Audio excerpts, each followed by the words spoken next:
Good morning, everyone. Good morning. Good morning. Welcome to our workshop, Generation to Generation, Opening Up the Circle. We're talking about young adult ministry today.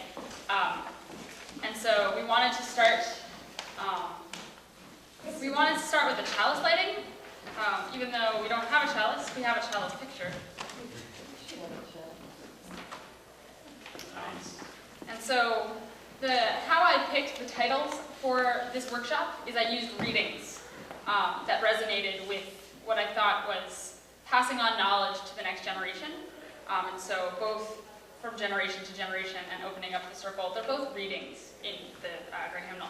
And so the reading that we will be doing for our chalice lighting is 649, From Generation to Generation. In a house which becomes a home, one hand's down and another takes up, the heritage of mind and heart, laughter and tears, musings and deeds. Love, like a carefully loaded ship, crosses the gulf between the generations. Therefore, we do not neglect the ceremonies of our passage, when we wed, when we die, and when we are blessed with a child. When we depart and when we return, when we plant and when we harvest. Let us bring up our children. It is not the place of some official to hand them their heritage. If others impart to our children our knowledge and ideals, they will lose all of us that is wordless and full of wonder. Let us build memories in our children, lest they drag out joyless lives, lest they allow treasures to be lost, because they have not been given the keys. We live not by things, but by the meaning of things. It is needful to transmit the passwords from generation to generation.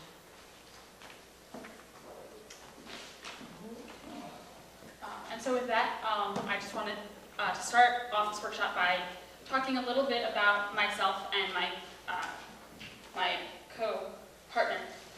Could you take that for me? Thank you. My name is Rachel Stevenson. I am active in the young adult community here in the Joseph Priestley district. I am the coordinator of the Towson Unitarian Universalist Church Young Adult Group. I am also a member at large of a newly formed committee entitled YAPAC. It stands for Young Adults Committee Planning Activities Coordination Committee. We've only been going for about a year. If some of you have seen my friend, Ben Polson, goatee, lots of color, he was the other millennial with me. He is the co-chair of YAPAC. And so it is a committee that works to support young adults by providing activities for young adults to gather and to obtain information from one another.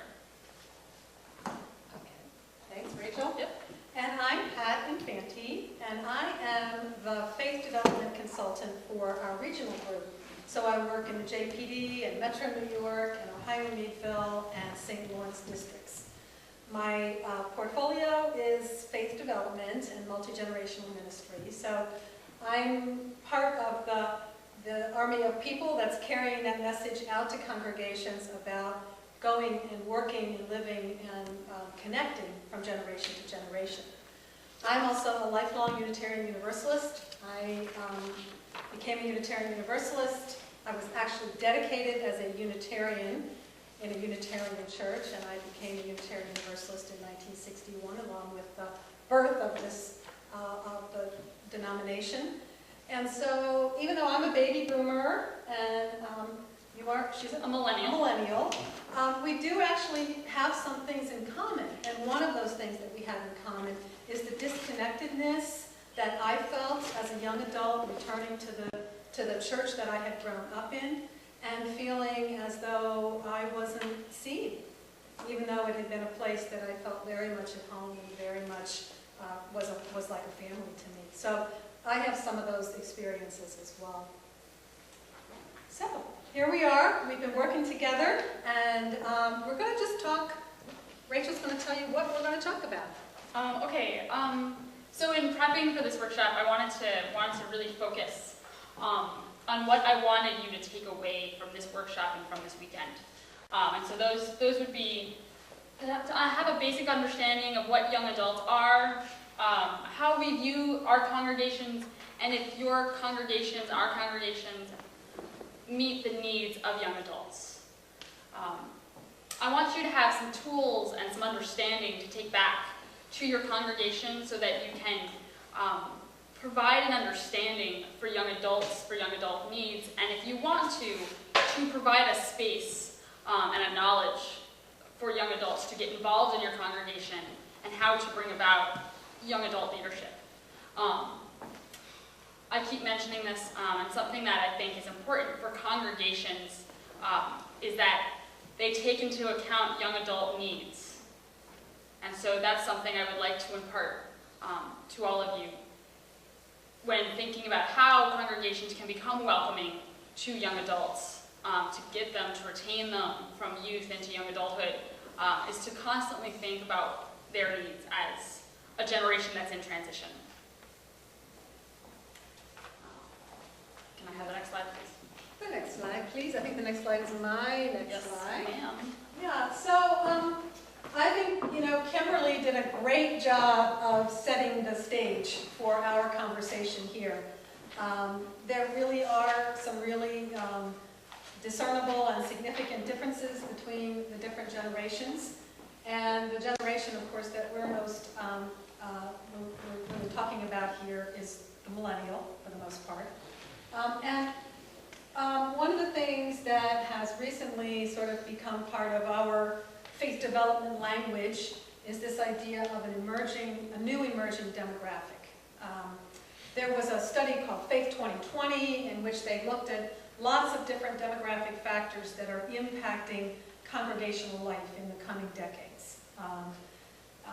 Everything from aging baby boomers to changes in the social cultural context of our nation, the majority minority that's upon us. But one of the things that they identified as a very specific demographic shift was this idea of emerging adulthood. So perhaps the baby boomers, when we were 22 or 23, we might have been out of college. Most of us went right into jobs. Jobs were plentiful. We began that career ladder in our early 20s. Many of us, not all of us, but many of us, and we speak in generalities here, weren't living in our parents' home. We may have had our first apartment. We may have been rooming with somebody. Some people in their early 20s were married and had children, or not married and had children. So, but their lives really began a lot earlier. That their lives, that ideal sort of, that legend, that myth of a life that begins with having a job, having a mortgage, and having a partner and a family. Now, everything is delayed. We're going to school longer because many young adults are finding that the job market is not ready for them until they have a master's degree or higher, so we have longer years in schooling. We may not be able to find a job, so we're not getting out there and beginning that independent life that we may want. So we may move back home, we may be still living with our college roommates, so we're not going through the steps, these somehow inevitable steps, as quickly as we once did. In terms of partnering and childbearing, those things are very much happening much later. So the average age of the first of a woman's first birth has grown by like 5 or 6 years in the last several decades. So a woman on average would have her first child at 22 or 23, and now that's moving up into the late 20s. Same thing with marriage. So there's a lot of things that are not happening as quickly as they did a generation or two ago. And so there's this time. There's this time where we are, the millennials are having this opportunity to really think about what they want out of life and maybe to experiment. And some of that experimentation comes out of circumstance because they can't find a job in perhaps the field that they've gone to college for, so they're going to try something else.